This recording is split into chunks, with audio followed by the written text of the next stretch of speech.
ದರ್ಶನ್ ಇದ್ದಾಗ ಯಾರು ಕೂಡ ಮಾತನಾಡ್ತಾ ಇರಲಿಲ್ಲ. ಈಗ ವೇದಿಕೆ ಟಿವಿ ಚಾನೆಲ್ಗಳಲ್ಲಿ ಮಾತನಾಡ್ತಾರೆ. ದರ್ಶನ್ ಇದ್ದಾಗ ಇವರೆಲ್ಲ ಇದ್ರೋ ಇರಲಿಲ್ವೋ? ಮೊನ್ನೆ ದಾವಣಗೆರೆಯಲ್ಲಿ ಹೇಳಿಕೆಯನ್ನ ಕೊಟ್ಟಿದ್ರು ವಿಜಯಲಕ್ಷ್ಮಿ ಅವರು. ವಿಜಯಲಕ್ಷ್ಮಿ ಹೇಳಿಕೆ ಬಳಿಕ ನಿಂದನೆಗಳ ಸುರಿಮಳೆನೇ ಈಗ ಆಗಿದೆ. ನಿಂದನೆಗಳ ವಿರುದ್ಧ ಈಗ ವಿಜಯಲಕ್ಷ್ಮಿ ಅವರು ಸಿಡಿದೆದ್ದಿದ್ದಾರೆ.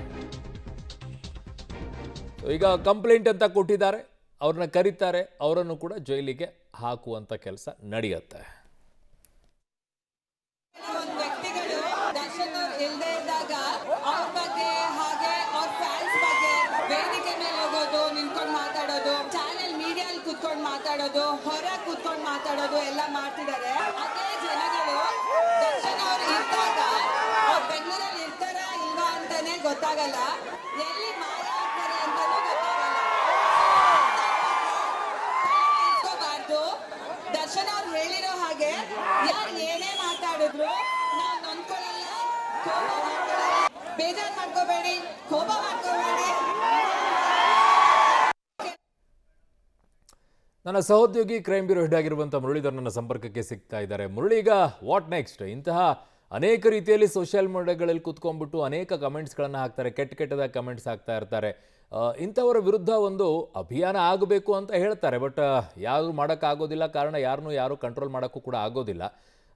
ಈಗ ಯಾವ ರೀತಿಯಾಗಿ ಹ್ಯಾಂಡಲ್ ಮಾಡ್ಬೋದು? ಯಾರಾದರೂ ಕಂಪ್ಲೇಂಟ್ ಕೊಟ್ಟರೆ ಅವ್ರನ್ನ ಹಿಡ್ಕೊಂಡು ಬಂದು ಒಳಗಡೆಗೆ ಹಾಕ್ಬೋದು, ಅಷ್ಟೇ ಅಲ್ವಾ? ಅದನ್ನ ಬಿಟ್ಟು ಇನ್ನೇನು ಮಾಡೋಕ್ಕಾಗತ್ತೆ?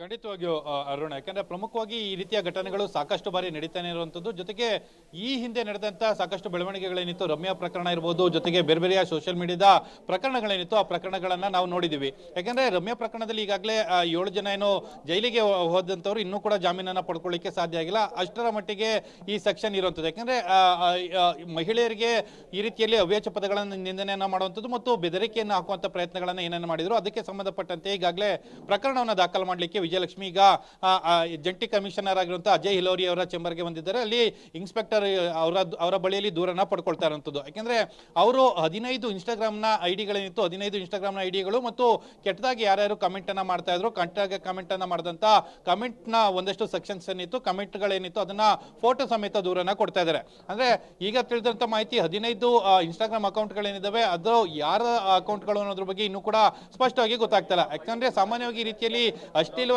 ಮೆಸೇಜ್ ಅನ್ನ ಹಾಕ್ತಾರೆ ಅಂದ್ರೆ ಅದು ನಕಲಿಯ ಅಕೌಂಟ್ ಗಳನ್ನ ಬಳಸಿಕೊಂಡು ಈ ರೀತಿಯಲ್ಲಿ ಮೆಸೇಜ್ ಅನ್ನ ಮಾಡಿರುವಂತಹ ಸಾಧ್ಯತೆಗಳೇ ತೀರಾ ಹೆಚ್ಚಾಗಿರ್ತದೆ. ಯಾಕಂದ್ರೆ ಪೊಲೀಸರ ತನಿಖೆಯನ್ನ ಮಾಡುವಂತಹ ಸಂದರ್ಭದಲ್ಲಿ ಅಂದ್ರೆ ರಮ್ಯಾ ಪ್ರಕರಣದಲ್ಲೂ ಕೂಡ ಇದೇ ರೀತಿಯಾಗಿತ್ತು.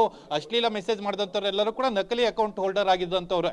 ಅಂತವರ ವಿರುದ್ಧ ಈಗ ಪೊಲೀಸರು ಪ್ರಕರಣವನ್ನು ದಾಖಲು ಮಾಡಿಕೊಂಡು ಯಾರ್ಯಾರು ಈ ರೀತಿಯಲ್ಲಿ ಮೆಸೇಜ್ ಅನ್ನ ಮಾಡ್ತಾ ಇದ್ದಾರೆ ಅದನ್ನ ಏನು ಪತ್ತೆ ಹಚ್ಚುವಂತ ಕೆಲಸಗಳು ಆಗ್ಬೇಕಾಗಿರುವಂತದ್ದು. ಯಾಕಂದ್ರೆ ಕಳೆದ 2-3 ದಿನಗಳಿಂದ ನಡೆದಂತ ಬೆಳವಣಿಗೆಗಳಿತ್ತು, ಆ ಬೆಳವಣಿಗೆಗಳಿಗೆ ಇದಕ್ಕೆ ನಾಂದಿಯಾಗಿರುವಂತದ್ದು ಅನ್ನೋದ್ರ ಬಗ್ಗೆ ಮಾಹಿತಿಗಳು ಸಿಗ್ತಾ ಇದೆ. ಯಾಕೆಂದ್ರೆ ಮೊದಲು ಸುದೀಪ್ ಮಾತಾಡ್ತಾರೆ, ಅದಾದ ನಂತರ ಅದಕ್ಕೆ ಏನು ಕೌಂಟರ್ ಆಗಿ ವಿಜಯಲಕ್ಷ್ಮಿ ಅವರು ಒಂದಷ್ಟು ಮಾತುಕತೆಯನ್ನ ಮಾಡುವಂಥದ್ದು. ಅದಾದ ಬಳಿಕ ಈ ರೀತಿಯಲ್ಲಿ ಕೆಟ್ಟದಾಗಿ ನಿರಂತರವಾಗಿ ಮೆಸೇಜ್ಗಳೇನು ಬರ್ತಾ ಇತ್ತು. ಅಂದ್ರೆ ಈ ಹಿಂದೆಯೂ ಕೂಡ ಸಿಕೆ ಅಚ್ಚುಕಟ್ಟು ಪೊಲೀಸರು ನೋಟಿಸ್ ಅನ್ನ ಕೊಟ್ಟರು ಕೂಡ ವಿಜಯಲಕ್ಷ್ಮಿ ಅವರು ಈ ಬಗ್ಗೆ ತಲೆಯನ್ನ ಕೆಡಿಸ್ಕೊಂಡಿರಲಿಲ್ಲ. ಯಾಕಂದ್ರೆ ಸೋಷಿಯಲ್ ಮೀಡಿಯಾದಲ್ಲಿ ಈ ರೀತಿಯಲ್ಲಿ ಮೆಸೇಜ್ ಬರ್ತಾ ಇದ್ರು, ಯಾವುದೇ ರೀತಿಯ ತಲೆಯನ್ನ ಕೆಡಿಸ್ಕೊಂಡಿರಲಿಲ್ಲ, ಅದಕ್ಕೆ ಯಾವುದೇ ರೀತಿಯ ಹೇಳಿಕೆಯನ್ನು ಕೊಡ್ಲಿಕ್ಕೆ ಮುಂದಾಗಿರ್ಲಿಲ್ಲ. ಆದ್ರೆ ಈ ಬಾರಿ ಅವರೇ ಸ್ವಯಂ ಪ್ರೇರಿತವಾಗಿ ಬಂದು ದೂರನ್ನ ಕೊಡ್ತಾ ಇದ್ದಾರೆ. ದೂರನ್ನ ಕೊಟ್ಟು ಯಾರ್ಯಾರು ಈ ರೀತಿಯಲ್ಲಿ ಕೆಟ್ಟ ಮೆಸೇಜ್ ಅನ್ನ ಮಾಡ್ತಾ ಇದ್ದಾರೆ ಅವರ ವಿರುದ್ಧ ಕಾನೂನಿನ ರೀತಿಯ ಕ್ರಮವನ್ನು ಕೈಗೊಳ್ಳಬೇಕು ಅಂತೇಳಿ ಮನವಿಯನ್ನ ಮಾಡ್ತಿರೋದು. ಇನ್ನೇನೋ ಕೆಲವು ಕ್ಷಣಗಳಲ್ಲಿ ಅವರು ಕೂಡ ಹೊರಗಡೆ ಬರ್ತಾರೆ, ಮಾಧ್ಯಮಗಳ ಜೊತೆ ಮಾತನಾಡ್ತಾರ, ಅದಕ್ಕೆ ಸ್ಪಷ್ಟನೆ ಕೊಡ್ತಾರ ಅನ್ನೋದ್ರ ಬಗ್ಗೆ ಕಾದ್ ನೋಡ್ಬೇಕಾಗಿರೋಂಥದ್ದು. ಬಹುತೇಕ ಮಾಧ್ಯಮಗಳಿಂದ ದೂರ ಇರುವಂತಹ ವಿಜಯಲಕ್ಷ್ಮಿ ಇವತ್ತು ಕೂಡ ಮಾತನಾಡುವಂತ ಸಾಧ್ಯತೆಗಳೇ ತೀರಾ ಕಡಿಮೆ ಇರುವಂತದ್ದು. ಆದ್ರೆ ದೂರಿನ ಅಂಶಗಳೇನು ಅದೆಲ್ಲ ಕೂಡ ಒಂದಷ್ಟು ಮಾಹಿತಿಗಳು ಹೊರಬರುವಂತಹ ಸಾಧ್ಯತೆಗಳು ಇರುವಂತದ್ದು. ತನಿಖೆಯನ್ನ ಪೊಲೀಸರು ಮುಂದುವರಿಸುವಂತದ್ದು. ಅರುಣ್, ಓಕೆ ಮುರಳಿ, ಹಾಗೆ ಸಂಪರ್ಕದಿರಲಿ, ವಾಪಸ್ ಬರ್ತೀನಿ ನಿಮ್ಮ ಹತ್ರ.